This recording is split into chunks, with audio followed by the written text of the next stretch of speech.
Taste the Daily.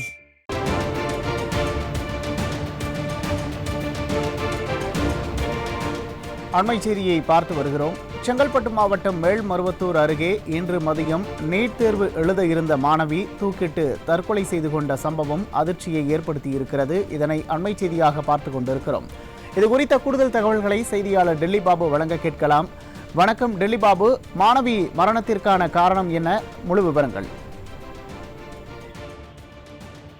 நிச்சயமாக ரமேஷ், இந்த விடிய அதிமுக அரசு நீட் தேர்வை ரத்து செய்வோம் என வாக்குறுதி அளித்து தற்போது வரை 4 ஆண்டு காலம் ஆகிய நிலையில் இதுவரை ரத்து செய்ய நடவடிக்கை எடுக்கவில்லை. குறிப்பாக நீட் தேர்வின் சம்பந்தமாக இதுவரை தமிழகத்தில் ஏற்கனவே 22 மாணவர்கள் நீட் தேர்வால் உயிரிழந்துள்ள நிலையில் இன்று மேலும் ஒரு மாணவி உயிரிழந்துள்ளார். குறிப்பாக செங்கல்பட்டு மாவட்டம் மேல்மருவத்தூர் அடுத்த அகினி பகுதியைச் சேர்ந்தவர் ரமேஷ்குமார். இவரது மகள் 17 வயதான கயல்விழி நடப்பாண்டில் +2 தேர்வு எழுதி முடிவுக்காக காத்திருக்கும் நிலையில் நீட் தேர்வுக்காக விண்ணப்பித்திருந்தார். இந்த நிலையில் இன்று செங்கல்பட்டு மாவட்டத்தில் 6 இடங்களில் நீட் தேர்வு நடைபெறுகிறது. மாணவி வழக்கம் போல் நேற்று இரவு படுக்கை அறைக்கு சென்றுள்ளார்.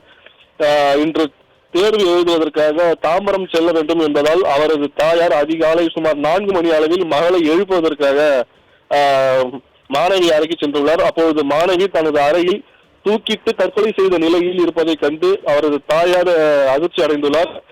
இது குறித்து மேல்மருவத்தூர் காவல்துறையினருக்கு தகவல் தெரிவிக்கப்பட்டுள்ளது. அங்கு வந்த போலீசார் உடலை மீட்டு தற்போது பிரேத பரிசோதனைக்காக செங்கல்பட்டு அரசு மருத்துவமனைக்கு அனுப்பி வைத்துள்ளனர். மன உளைச்சல் காரணமாக அல்லது தேர்வு பயத்தில் தற்கொலை செய்து கொண்டாரா என மேல்மருவத்தூர் போலீசார் தற்போது விசாரணையை தொடங்கியிருக்கின்றனர்.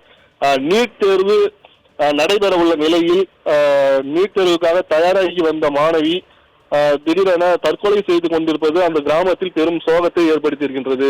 உமேஷ்,